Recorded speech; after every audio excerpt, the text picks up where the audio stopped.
All right, welcome back, everyone. Finally, Beacon of Hype here with our last installment of the Magic Death Virtual Murder 2. I am so sorry that it's been so long since the last upload. I even put a teaser post out not too long ago about this last entry. Hopefully, it's the last, but also the best possible scenario that we have out of the three. Only because of how we're going to discover who killed Elspeth Hasgard in this scenario. It's one of the ones that's kind of, let's say, a curveball. Not so much in the actual, the end of it, but it's just the discovery portion. So, as we've done in the last couple of posts, we've skipped past the main parts as far as looking at all the different elements of the crime scene, interviewing all the suspects, because thankfully, although it's been three different scenarios as far as who the killer is, those bits of evidence really hasn't changed a whole lot. So for this, we're gonna begin the investigation. I made sure it was set to scenario number 3, as that can get randomized every time you put the disc in. So we're gonna go ahead and, I'd say for the people that haven't maybe watched all of the previous posts, which, looking at my view numbers not being that impressive, I'd say it's the bulk of people that are maybe chiming in for the first time. So we're going to do a report of the murder, just to give you a rundown.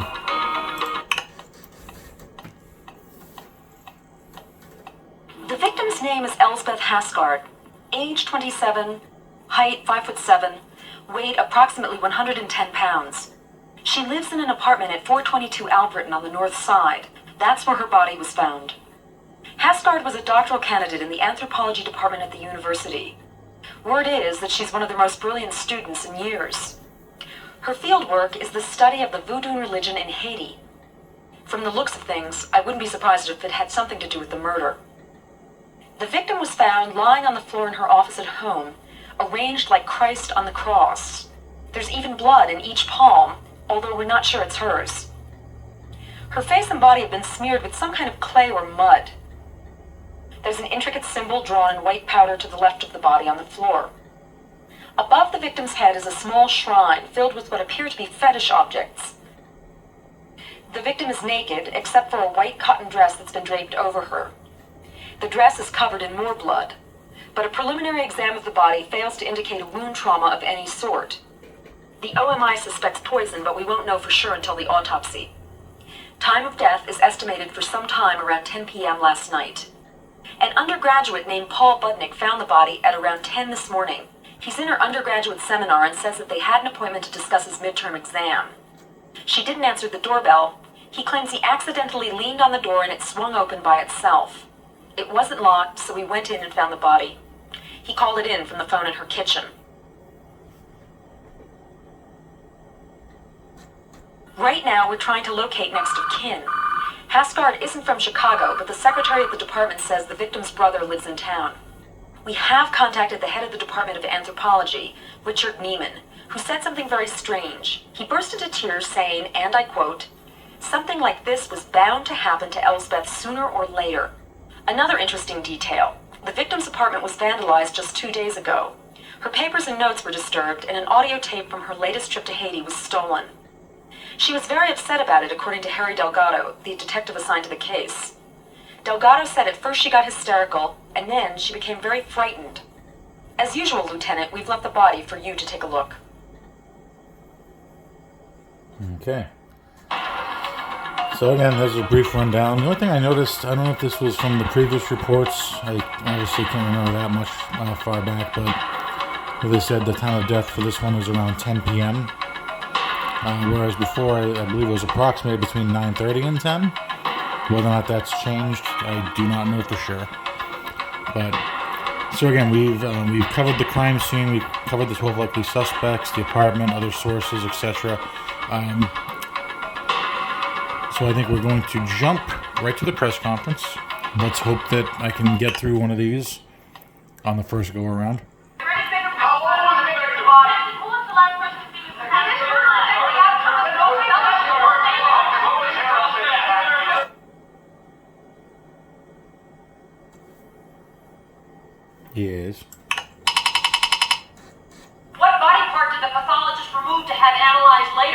Okay, we know this was tongue tissue. What was the official cause of death? The official from the autopsy was that the victim suffocated due to the buildup of the lungs. Were there any viable fingerprints anywhere on the victim's body? If I remember correct, there were some on her torso. Nope, I guess not. What aspect of the murder is not typical of a zombie ceremony? Stop yelling at me. Alright, it was the broken mirror on the altar, the presence of antidote nearby, and the nudity of the victim. Oh my god. Were there any clues in the bathroom? What were they? That's 2 down. There was, I believe, a footprint in the front hall. But that's in the bathroom.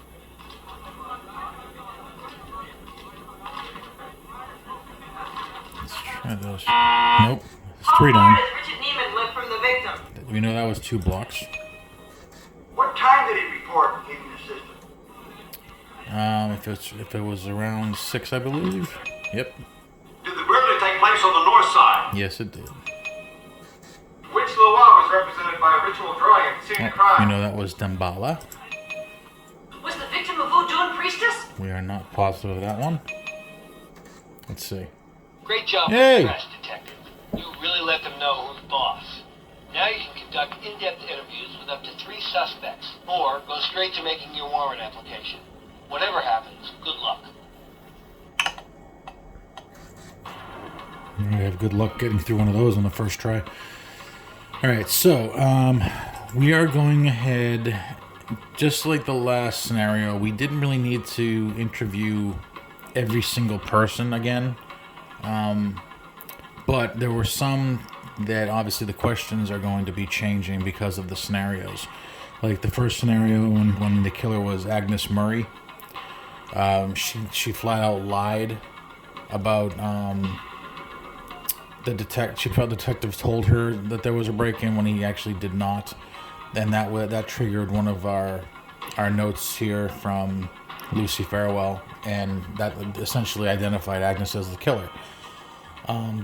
Then in the second scenario, the only thing that did change in terms of the questions was Jamaica Baldwin. Her testimony originally was that in one of her sessions with Elspeth, she had seen a woman watching and waiting to harm her. And then, so in scenario number 2, when it was Damon that was the killer, that question about clarifying whether or not it was a man or a woman that was waiting and watching to harm Elspeth, it changed to it was a man. So for scenario number 3, we know we should probably make sure we ask Jamaica at least that one particular question and see what side we're leaning on here, if it's a man or a woman killer for scenario 3, right? The other one that was of note was Edward Talaman, where while it seems repetitive, he goes through a long list of the question about who he saw when he was leaving Elspeth's apartment, who was on his way in. So we're going ahead and gonna try Edward again, and I think, let's see, there were no other. Alyssa, nothing changes. Delgado, nothing changes. Jody, nothing changes. Carl, nothing changes. Agnes, we learned from the previous scenario with Damon as the killer that those same questions were there, and she actually answered them the same way, but there was no notation from Lucy about her lying about the keys or about the knowledge of the break-in. So the second scenario almost implied that Delgado did tell her about it. Damon, I don't believe, obviously for this scenario, nothing, he would be lying about anything or saying anything differently if he didn't already have a different answer for scenario 1.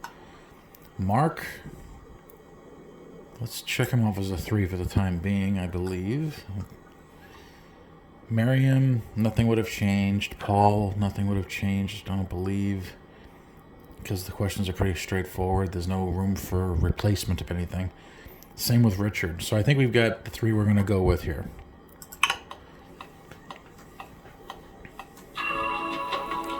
let's start first and foremost with Edward. So, yep, from previous installments, you know the deal, where he's given a photo of all the male suspects, because he said it was a man that he saw entering her building when he was on his way out. So let's start with Harry Delgado. No, it's not. Okay. It's not Carl Schulman, is it? No, it's not. Yeah. So Damon Haskard. No, it's not. Yeah. Okay. So in the previous two instances, it was Richard Neiman. So who knows? It might be a repetition. Yes, I think it is. Are you positive?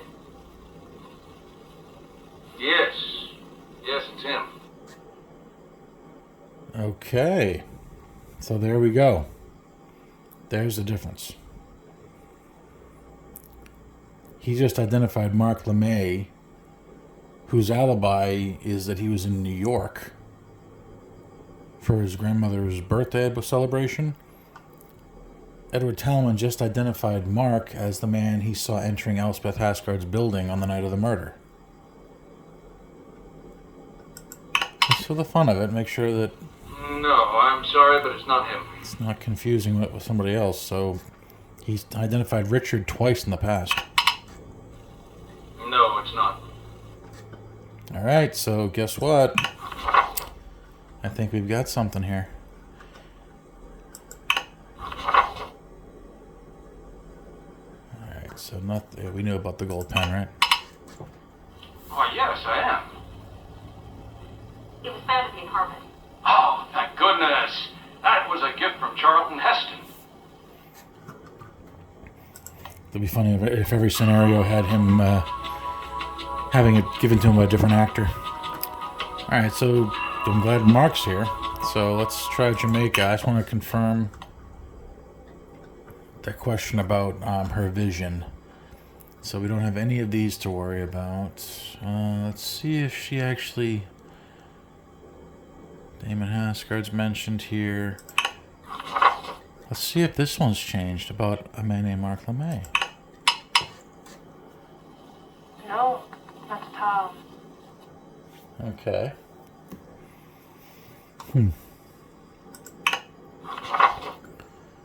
Okay, here we go. When you did your most recent reading for Elspeth and saw a woman waiting and watching to harm her, are you sure this wasn't a man? Let's see what she sees this time. It was a man. It was a man. Okay.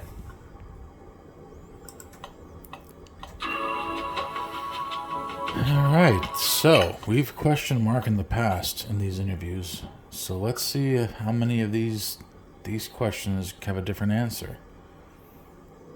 What can you tell me about Elspeth's relationship with her brother Damon? Damon is a ne'er-do-well. Smart enough. Always out of work and at war with the world.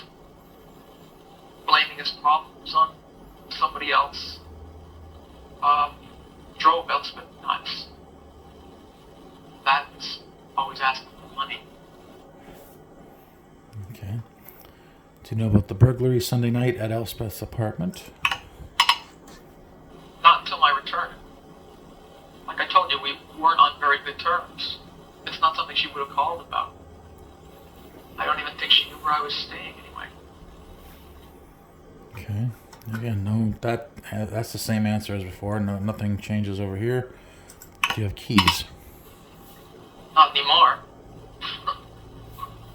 I showed up one day and the locks had been changed. Okay, that was the same answer. Do you know who Paul Budnick is?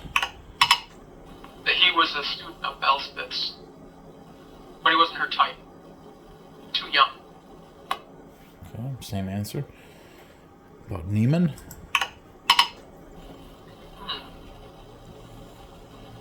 That's an interesting idea, Neiman, as a suspect. was infatuated with Elspeth. Poor guy. Didn't have a chance. I suppose he could have done it. He's one of those brooding, dramatic types. I think he's actually from Austria. Okay, same answer. Did you recently propose to Elspeth Haskard? I thought it might solve our problems if we got married. Obviously, Elspeth didn't agree. Okay, that's the same answer too. Okay, where did Elspeth Haskard get her money? She always had some deal going. She sold African art for a bit. It's interesting because Damon never had any money. I just assumed she made a killing on some piece of art. Right, same answer about that.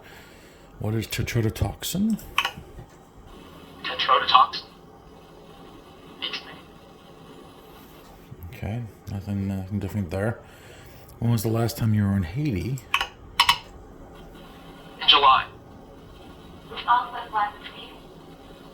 No. I left in 3 days. Okay, same answer about that. Alright, did you ever threaten Elspeth Haskard's life? We know that from the recording that was on her desk. It was only a figure of speech. Hell, a few times she threatened mine. Okay, so he owned up to that. He could have said no, and that would have maybe triggered a response there, but...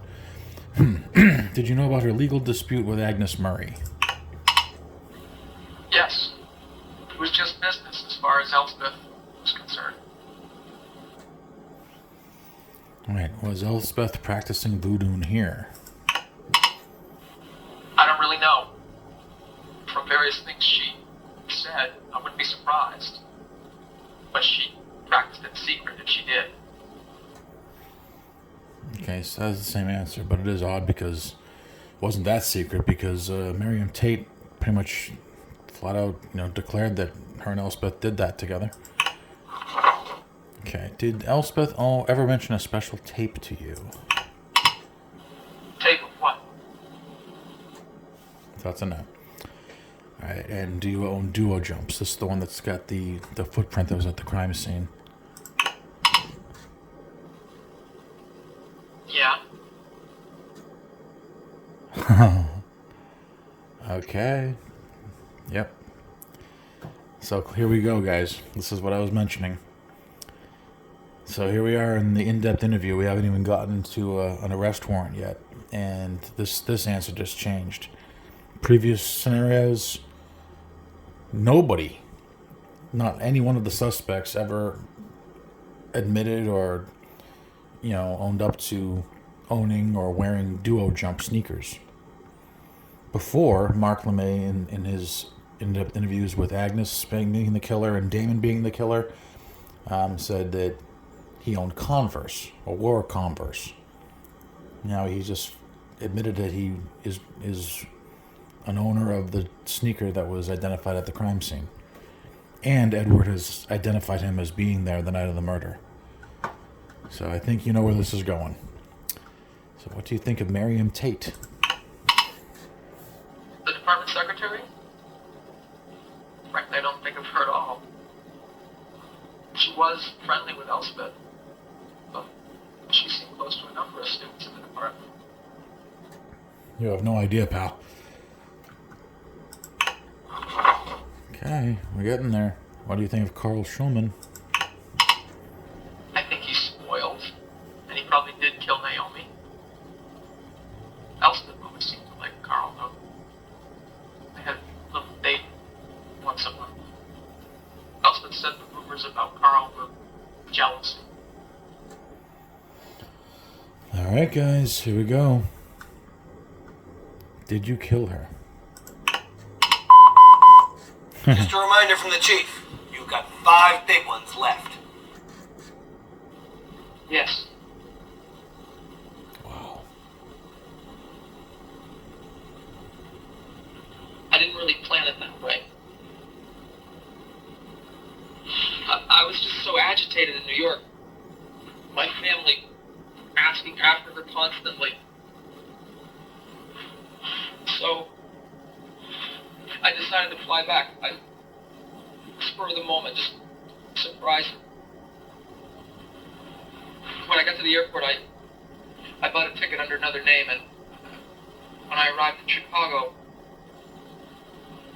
I rented a car, even though mine was in the lot.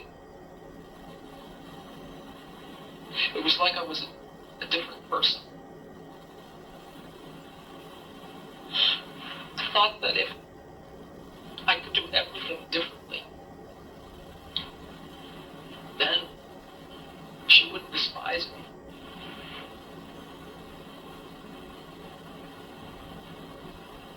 And it didn't work.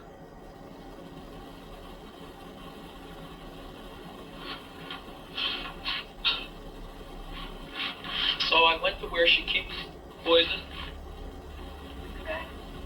and I forced her to put it on her tongue. She was dead in minutes. Man. That, you know what? All these, no one was talking decades ago that I first played this game, and that moment right there still gives me a little bit of a chill. Thinking about, like, you know, not just that it's an admission before you even necessarily win the game and guess the right suspect, but yeah, just think about the fact that this game only gives you the 6 gameplay hours of time to go through all the evidence and all these different selections of who you want to interview, and to think that the game makers were savvy enough and creative enough to include that for this scenario, to have someone actually admit to the murder within the in-depth interview, and the chance that you may not even see this. Like, if someone was going through this, playing through like one time only, or even a handful of times, and just happened to not pick Mark to interview in the scenario number 3, you wouldn't even see this. You might guess, you might be able to, you know, eventually put an arrest warrant together for Mark, but you wouldn't even see this part of it, which I think is so cool. Even going back to the early 90s when this was made, that the game makers, the developers, what have you, chose to include something like this, even down to filming it, like with motion capture people. And, you know, it's just, I love this stuff. I love when there's so many there's intricacies and different paths and different ways to discover things without it just being always the same. I love this. So here we are. We already have our answer. Just typical with, you know, I should say typical, but similar in a way to Agnes, where we caught her in a lie during the interview. She didn't admit to anything, but she essentially showed her hand even before we got to the warrant application. So we already have Mark. So just for the fun of it, what I'm going to do, looks like we've got the same timestamp of 9:30 to 10 of the time of death. We know that obviously the method of death is the same, tetrodotoxin. We're going to go ahead, and just for the sake of trying something, we're going to just see if we can change, like go with like different suspect before we go ahead and put the cuffs on Mark here. Because I swear that it's either this one or one of the other virtual murder games that has an actual, like, full-on blooper contained in the judge's decision, where she actually, like, either coughs or chokes on her own breath or something and starts again. Let's try Carl, I guess, but we're gonna try it with let's try it with somebody that doesn't have an alibi. Agnes Murray, maybe. Can't be confirmed, was alone. Let's try sexual jealousy. Yeah, Agnes might be jealous that she's not getting any anymore. So. jealousy was a valid motive for this suspect, Detective, I'll have to ask you to reapply. Okay. So she said jealousy period, so I guess that covers both of these, right? Religious reasons? Detective, everything about this makes sense to me, except the motive. I can't give you a warrant to arrest. Please go back and check the facts, and then reapply. Okay, so at least we're seeing all the different things that they filmed, right? Love? Let's see if it's the same answer as the previous one. Detective, there are 4 hours left. Yes. Have you looked at the apartment yet? I don't think love was a valid motive for this suspect, Detective. I'll have to ask you to reapply. Okay. We know in Agnes's case, money, anger, hatred, fear would all be, perfectly fine. So we're just looking for something out of the ordinary. Let's try Mark, and let's try something out of the ordinary for him. We could try religious reasons. Let's try professional jealousy. I doubt that would be enough for him to say excellent work. I can understand why someone would be professionally jealous of Elsa. Oh my God. You've put together a thoughtful case. I grant you a warrant to arrest this suspect. Okay, we got him. I killed her. I used the poison she kept hidden on the shelf. Then I made it look like a ritual murder. I had to. And I can't explain why. She deserved it. She was horrible. To her colleagues, to her brother, to me. The way I see it, the world is better off without Elspeth Haskard. Outstanding work, Detective. I probably couldn't have solved this case as fast myself. I think I'll put you in for a promotion. Well, there we go, guys. That was interesting too. Even his admission video, he was a lot more angry and almost, unrepentant about everything. Whereas in the in-depth interview, he was very emotional and yeah. Unless that was his own self-pity that was driving that answer. But here we go. You have successfully arrested Mark LeMay. He is murderer number 3 of 3 possible murderers. They probably could have said that differently. To play the game again with a different murderer, start over from the beginning and click on the inspector icon and change the murderer to number 1 or number 2. We've done that already. So that is every single possible scenario of the Magic Death. So we got 3 different killers and all 3 are caught. Again, big thank you to the writer and director Shannon Gilligan for putting these games together.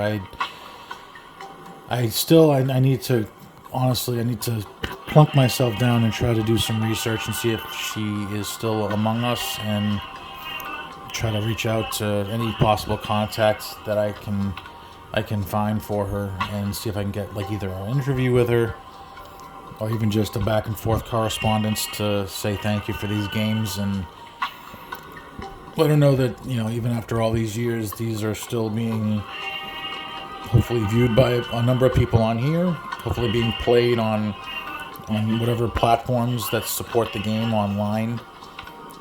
But I think these were very much a precursor to a lot of different games and viewing experiences we see to this day. So they were very ahead of their time and the blueprint for a lot of things going forward. So that's it for the Magic Death. So the next time that we do an upload, we're going to begin Virtual Murder 3, which is the murder of Brett Penance, and it's called The Case of the Environmental Surfer. So it's and again, this will be, you'll see as we keep going into each different game, they will add different elements to the gameplay. It will be 3 different murder scenarios again, 3 different killers. But the best part about the upcoming games, both Virtual Murder 3 and 4, they were going to have not just 3 different killers, but 3 different methods of killing.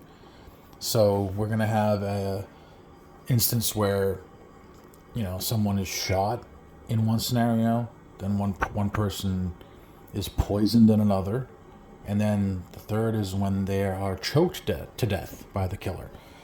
So they, again, as they progressed and started making more of these, they started trying to find different ways to add more creative layers to the game experience so that it wasn't as repetitive as the previous installments.